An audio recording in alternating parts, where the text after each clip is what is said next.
Əhl-i sünnə alimlərindən biri Mübahilə ayəsi barəsində Qunduzidir Yənabiül Məvəddə kitabında. Bu Yənabiül Məvəddəsində qeyd edir ki, Allah Peyğəmbərə dedi, bu şəxsləri götür. Peyğəmbər mübahiləyə gedirsən Nəcranlarla, gəl orada xanımlarınızı gətirin, oğlanlarınızı gətirin, gəlin mübahiləyə. Həzrəti Peyğəmbər də deyir, götürdü bu ailəni, getdi, Əlini apardı, xanım Zəhranı apardı, Həsənlə Hüseyni apardı.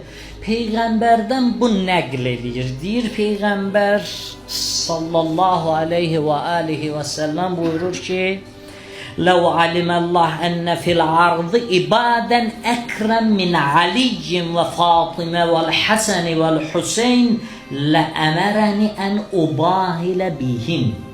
Əgər Allah Əlidən, Həsəndən, Hüseyndən, Fatimədən üstün bir məxluq yer üzündə xəlq eləsəydi, mənə onları göstərərdi ki, mən onlarla mübahiləyə gedim. Mübahilə əmrini Allah ən pak insanlarla verdi.